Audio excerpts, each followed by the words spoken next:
តម្រុយឆ្នោតអាវងថ្ងៃនេះផងដែរក៏មានលេខ3គ្រាប់ដើម្បីយកមកចែកជូនទៅកាន់ពុកម៉ែបងប្អូនក៏ដូចជាប្រិយមិត្តទាំងអស់គ្នាដែលតែងតែនិយមទស្សនានៅរាល់តម្រុយឆ្នោតអាវង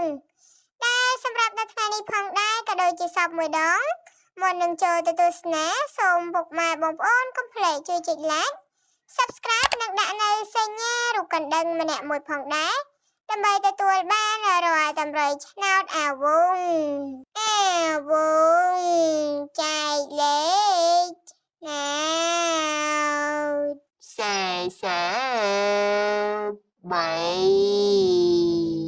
អាវងចែកលេខណា11អាវងចែកលេខណា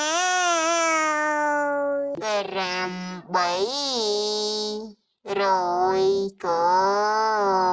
នអាវងចែកលេខណា994